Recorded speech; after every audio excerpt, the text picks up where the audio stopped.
Subscribe చేయండి and for more updates bell icon click చేయడం మర్చిపోకండి.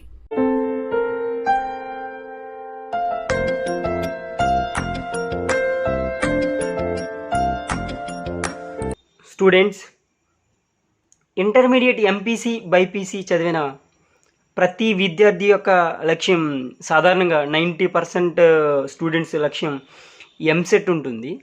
అసలు ఈ ఎంసెట్ అతి తక్కువ సమయంలో ఎలా ప్రిపేర్ అవ్వాలి, అలాగే ఎగ్జామ్ రాసేటప్పుడు ఎలాంటి టిప్స్ ఫాలో అవ్వాలనే విషయాలు స్టూడెంట్స్ అందరిలోనూ కొన్ని డౌట్స్ ఉంటాయి.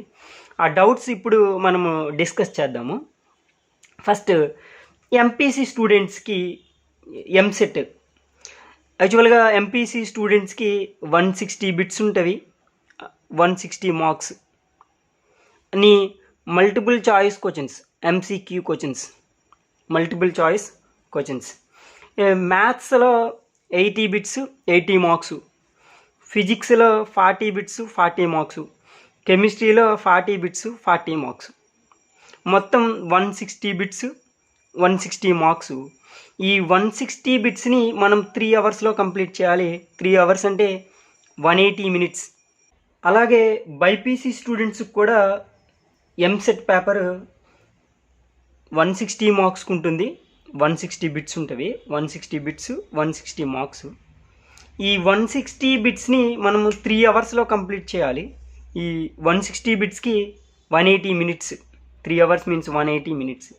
అలాగే ఇందులో బాటనీ వచ్చేసి 40 బిట్స్ ఉంటాయి, 40 marks, zoology 40 bits 40 marks, physics 40 bits 40 marks, chemistry 40 bits 40 marks.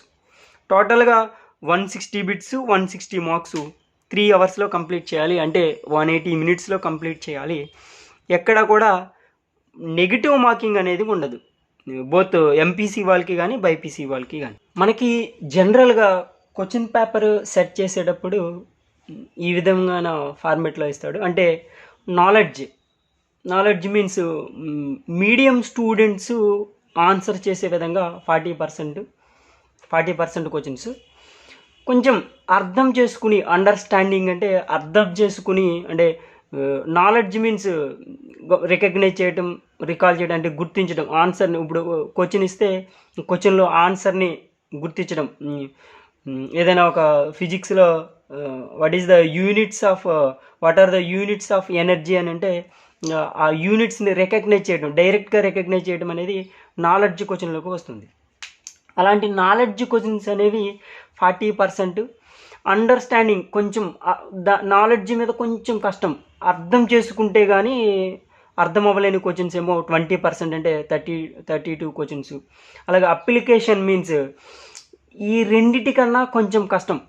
Application అంటే అర్థం చేసుకుని మనం ఏదైనా ప్రాబ్లం ఇస్తే ఆ ప్రాబ్లమ్ని ఫార్ములా వేసి చేస్తే కానీ ఆన్సర్ రాని క్వశ్చన్స్ అన్నీ అంటే అప్లికేషన్ ఓరియంటెడ్ ఉంటాయి, అవి 20%, 32 క్వశ్చన్స్. స్కిల్ ఇంకా ఇవన్నిటికీ మించి కొంచెం క్లిష్టమైనది ఇది స్కిల్. నైపుణ్యం స్కిల్ ఉంటేనే ఆ క్వశ్చన్స్ చేయగలడు, అవి 20%, 32 క్వశ్చన్స్. అంటే జనరల్గా ఇచ్చి క్వశ్చన్ పేపర్ ఇలా ఉంటుంది. బట్ ఎంసెట్ అనేది లక్షల మంది విద్యార్థులు రాస్తారు కాబట్టి దీనిని కొంచెం మార్చి నాలెడ్జ్కి 30% ఇచ్చి 48 బిట్స్ ఇస్తాడు, అండర్స్టాండింగ్కి 25% ఇచ్చి 40 బిట్స్, అప్లికేషన్కి 25% ఇచ్చి 40%, స్కిల్కి 20% ఇచ్చి 32 బిట్స్ ఇస్తాడు. అంటే మనము ఎంసెట్ క్వశ్చన్ పేపర్కి సంబంధించి భయపడాల్సిన అవసరమైంది లేదు. ఎందుకంటే నాలెడ్జ్ అండర్స్టాండింగ్ చూసుకుంటే మనకి 88 బిట్స్ ఉంటాయి.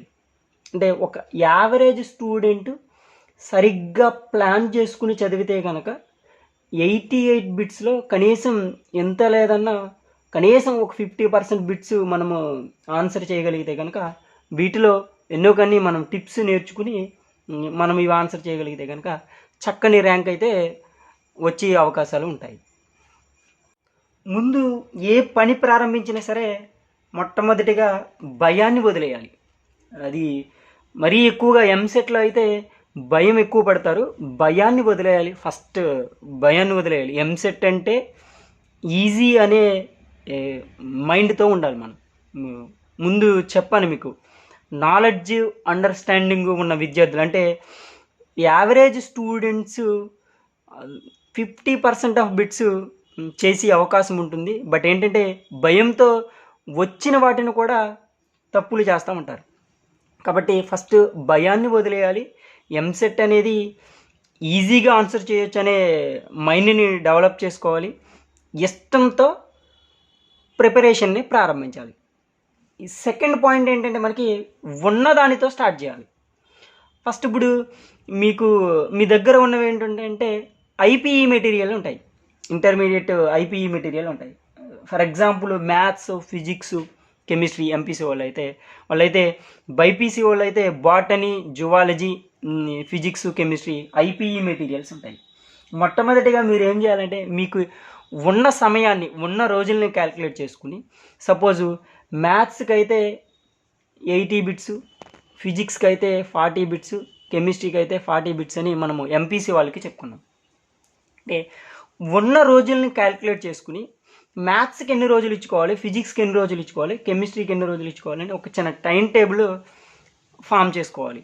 ఫామ్ చేసుకుని అప్పుడు ఏం చేయాలంటే మన దగ్గర ఉన్నదేంటి, ఉన్నదానితో స్టార్ట్ చేయాలి. ఉన్నదేంటి ఐపీఈ మెటీరియల్ ఉంటాయి. IPE material for example 80 days అనుకోండి, 8 డేస్ అనుకోండి, మ్యాథ్స్కి 8 డేస్ అనుకోండి. ఐపీఈ మెటీరియల్ని 8 డేస్లో కంప్లీట్ చేసేయాలి. 8 డేస్లో కంప్లీట్ చేసుకుని మొత్తం ఐపీఈ మెటీరియల్ అంతా చదివేయాలి.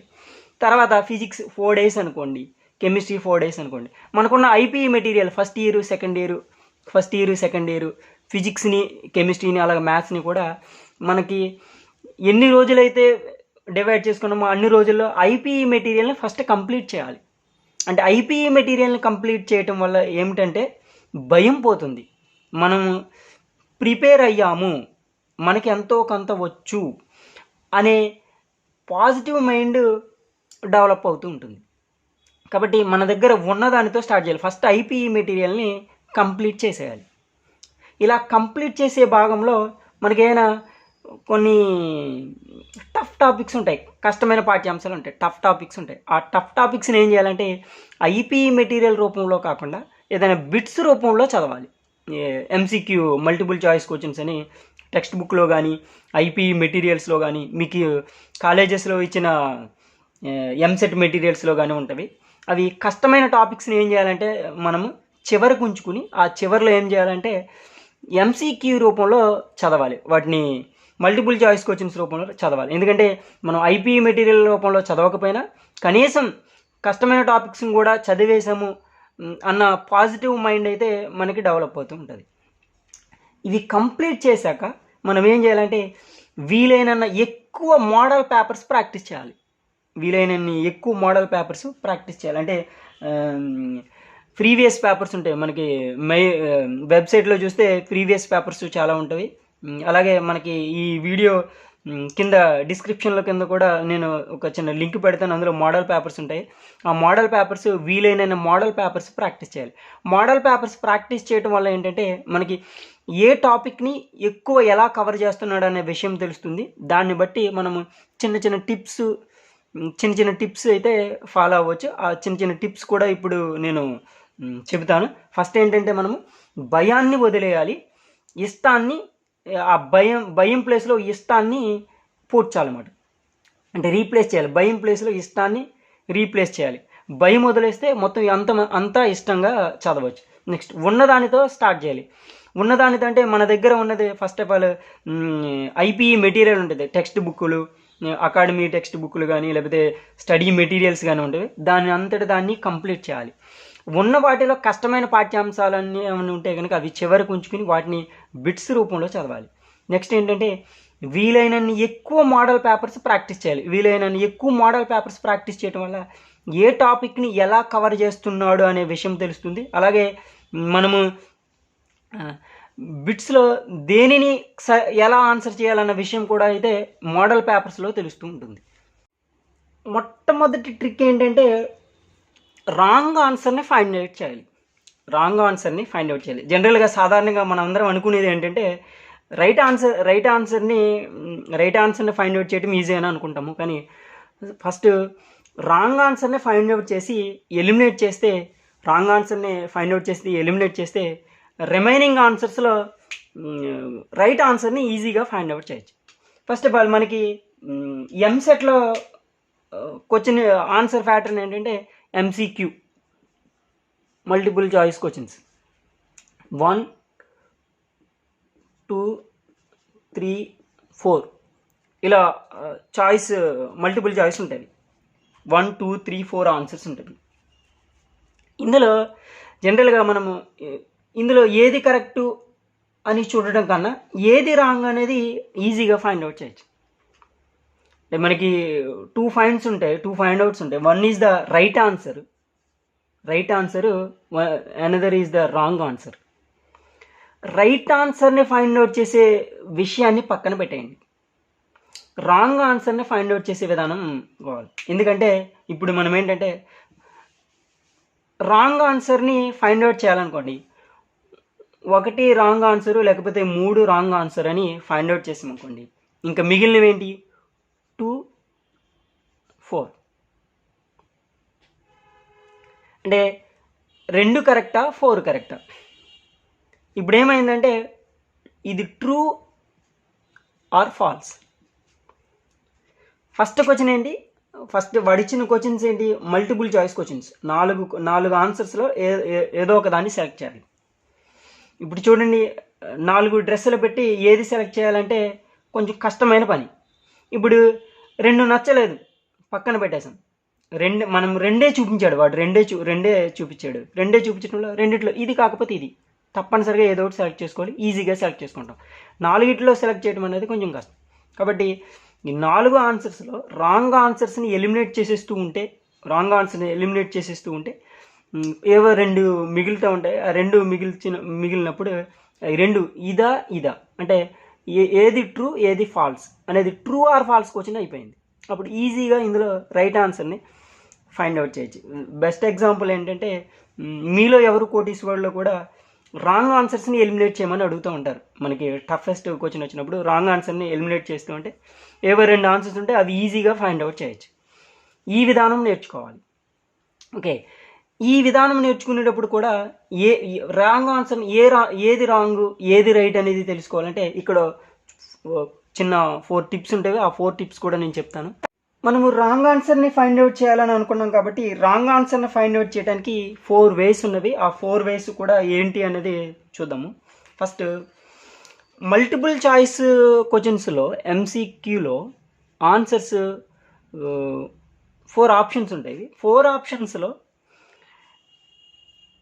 లెంతియెస్ట్ ఆన్సర్ ఉంటే కనుక, అంటే ఏదైనా ఒక కండిషన్ ఉంటే, ఫిజిక్స్లో ఏదైనా ఒక కండిషన్ కానీ, మ్యాథ్స్లో ఒక కండిషన్, ఫంక్షన్స్లో ఏదైనా కండిషన్ ఉంటే కనుక, ఆ కండిషన్స్లో బాగా లెంతియెస్ట్ ఆన్సర్ ఉంటే కనుక ఆ లెంతియెస్ట్ ఆన్సరు 90% ఆఫ్ క్వశ్చన్స్లో కంపల్సరిగా రైట్ అవుతుంది. అంటే ఆ లెంతియెస్ట్ ఆన్సర్ని ఎట్టి పరిస్థితుల్లో మనము ఎలిమినేట్ చేయకూడదు. అది రైట్ అయ్యే అవకాశాలు ఎక్కువ ఉంటాయి, అది కరెక్ట్ అయ్యే అవకాశాలు ఎక్కువ ఉంటాయి, దానిని ఎలిమినేట్ చేయకూడదు. అలాగే నెక్స్ట్, మ్యాథమెటికల్ ఆపరేషన్స్ అంటే ఫర్ ఎగ్జాంపుల్ ఏదైనా ప్రాబ్లంలో, ఫిజిక్స్లో ప్రాబ్లమ్స్ ఉంటాయి. ప్రాబ్లమ్స్లో ఏదో 6 మీటర్ పర్ సెకండ్ అని, లేకపోతే ఒక 500 మీటర్స్ డిస్టెన్స్ అని ఏదో ఉంటుంది. ఈ రెండిటికి మ్యాథమెటికల్ ఆపరేషన్స్ చేస్తే, సపోజ్ ప్లస్ చేస్తే 506 అని, ఇంటూ చేస్తే 3000 అని, డివైడెడ్ చేస్తే ఇలాగా mathematical operation numerical operations plus కానీ, ఇంటూ కానీ, మైనస్ కానీ, డివైడెడ్ బై కానీ చేస్తే కనుక, ఈ రెండింటినీ చేస్తే కనుక అందులో ఏ ఆపరేషన్ చేసినా సరే అందులో ఆన్సర్ ఉంటే ఆ ఆన్సరు తప్పనిసరిగా రాంగ్ అవుతుంది. అంటే ఫర్ ఎగ్జాంపుల్ ఈ 2 క్వశ్చన్లో ఉన్నామనుకోండి, ఆన్సర్లో 3000 ఏదో ఉందనుకోండి, ఇది ఎట్టి పరిస్థితుల్లో రాంగ్ అయ్యే అవకాశాలు ఎక్కువగా ఉంటాయి. అంటే ఈజీగా ఎలిమినేట్ చేయొచ్చు. అలాగే నెక్స్ట్, డిఫరెంట్ మీన్స్ ఆడ్. అంటే ఒక 4 చాయిసెస్లో 4 ఆన్సర్స్లో ఒకటి చాలా డిఫరెంట్గా ఉంటుంది. For example 512, 5.12, 0.512, 524. ఈ రెండిట్లో ఈ 4 వీటిలో ఇది ఆడ్ డిఫరెంట్. ఈ డిఫరెంట్ నెట్ పరిస్థితిలో మనం సెలెక్ట్ చేయకూడదు, ఎందుకంటే 90% రాంగ్ ఉంటుంది. మనం చాలామంది ఏమనుకుంటారంటే కొంచెం డిఫరెంట్గా ఉంది కదా, ఇదే రైట్ ఆన్సర్ ఏమో అని అనుకుంటారు, కానీ తప్పనిసరిగా అది 90% రాంగ్ అయ్యే అవకాశాలు ఉంటాయి. ఓకే, నెక్స్ట్ దీనిని ఈజీగా ఎలిమినేట్ చేయొచ్చు. ఇలాంటి వాటిని కూడా ఈజీగా ఎలిమినేట్ చేయొచ్చు. Next similar answers. For example similar answers 512 heads, 5.1 heads, 386, 240, 520 heads. In 4 options, these two are similar. So similar answers మనకి రైట్ అయ్యే అవకాశాలు ఎక్కువ ఉంటాయి. అంటే రిమైనింగ్ ఈ రెండింటిని మనము ఎలిమినేట్ చేయొచ్చు. ఈ రెండింటిని ఎలిమినేట్ చేస్తే ఈ రెండు మిగులుతాయి. ఈ రెండిట్లో ఏది రైట్ ఆన్సరో ఈజీగా కనుక్కోవచ్చు. అంటే ఫస్ట్ ఆఫ్ ఆల్ మనం చేసేది ఏంటి, రాంగ్ ఆన్సర్ని ఫైండ్ అవుట్ చేయాలి. రాంగ్ ఆన్సర్ని ఫైండ్ అవుట్ చేయడంలో అంటే రాంగ్ ఆన్సర్ని ఫైండ్ అవుట్ చేస్తే ఒక్కో రాంగ్ ఆన్సర్ని ఎలిమినేట్ చేస్తే రైట్ ఆన్సర్ మిగులుతూ ఉంటుంది. అంటే లెంతీయెస్ట్ ఆన్సర్ ఉంటే కనుక అది 90% రైట్ అయ్యే అవకాశాలు ఉంటాయి, కాబట్టి దానిని ఎట్టి పరిస్థితుల్లో ఎలిమినేట్ చేయకూడదు, దాన్ని అలా ఉంచుకోవాలి. అలాగే మ్యాథమెటికల్ ఆపరేషన్స్లో కనుక ప్లస్ మైనస్ ఇవన్నీ చేస్తే కనుక అందులో ఆన్సర్ ఉంటే కనుక ఆన్సర్ ఎట్టి పరిస్థితుల్లో తప్పు అవుతుంది, దానిని ఎలిమినేట్ చేయొచ్చు. అలాగే డిఫరెంట్, ఆడ్ అంటే 4 వాటిలో ఏదో ఒకటి కొంచెం డిఫరెంట్గా ఉంటే కనుక అది ఆ డిఫరెంట్ నెంబర్ ఎట్టి పరిస్థితుల్లో, ఆ డిఫరెంట్ ఆన్సర్ ఎట్టి పరిస్థితుల్లో రాంగ్ అయ్యే 90% రాంగ్ అయ్యే అవకాశాలు ఉంటాయి, దాన్ని ఎలిమినేట్ చేయొచ్చు. సిమిలర్ అంటే ఈ విధంగా సిమిలర్ ఉంటే కనుక వాటిని ఎలిమినేట్ చేయకూడదు, ఆ రెండిట్లో ఏదో ఒకటి కరెక్ట్ అయ్యే అవకాశాలు ఉంటాయి, కాబట్టి రిమైనింగ్ రెండింటిని ఎలిమినేట్ చేస్తే ఈ రెండిట్లో ఏదో ఒకటి ఆన్సర్ని మనం ఈజీగా ఫైండ్ అవుట్ చేయొచ్చు. For example, if the charge of electron is E, mass of the electron m, speed of light in vacuum v, and Planck's constant is the h, are taken as fundamental quantities. These are taken as fundamental quantities. The permeability of vacuum mu naught can be expressed as. So the tip is we find out the wrong answer. First of all, h upon c square, h upon mc square, hc upon me square. Fourth option, mc square upon he square. Okay, so in 4 options, in 3 terms, e square is in denominator. So this is the e square in denominator, this is the e square in denominator, this is the e square in denominator. This is the odd. Compulsory this is the wrong answer. So ఈ 3 ఆన్సర్స్లో ఏదో ఒకటి right అయ్యే అవకాశం ఉంటుంది. Okay, in permeability there is no mass. So this is the right answer. Example, a gun and target above the same horizontal level separated by a distance of 600 meter. The bullet is fired from the gun with a velocity 500 meter per second. In order to hit the target, the gun should be raised to a height h above the target. Okay, the value of h is the, these are multiple choice. One is the 2.4, second is the 3.6, 3 is the 7.2, 4 is the 10.8. Here this is the odd number, this is the different, because 3.6 into 2, 7.2, 3.6 into 3, 10.8. So these three are similar. This is the odd. So definitely this is the wrong answer. So in 3 questions, one is the right answer. Already we know that simplify this problem. This is the answer, 7.2. ఈ tips అన్నీ ఎప్పుడు అంతే కనుక బాగా నేను ముందు చెప్పిన విధంగా ప్రిపేర్ అయ్యి మోడల్ పేపర్స్ ఎక్కువ ఆన్సర్ చేస్తూ ఉంటే ఈ టిప్స్ అనేవి ఈజీగా మనకు ఉపయోగపడతాయి. అలా కాకుండా డైరెక్ట్ నేరుగా ఏది ప్రిపేర్ అవ్వకుండా డైరెక్ట్ నేరుగా ఎంసెట్ రాసేద్దామని వెళ్తే కనుక ఈ ఏ టిప్స్ కూడా మీకు ఉపయోగపడవు. మనకు వీలైనంత మన దగ్గర ఉన్న మెటీరియల్ అంతా చదువుతూ మోడల్ పేపర్స్ ప్రిపేర్ అవుతూ ఈ టిప్స్ని ఫాలో అవుతూ ఉంటే కనుక నేను చెప్పిన ఈ టిప్స్ అన్ని మోడల్ పేపర్స్లో ఫాలో అవుతూ ఉంటే కనుక మీకు ఈజీగా అర్థమవుతూ ఉంటుంది. ఈజీగా ర్యాంక్ అనేది మీరు పొందవచ్చు. మీరు అనుకున్న విధంగా ఇంజనీరింగ్ సీటు సంపాదించవచ్చు.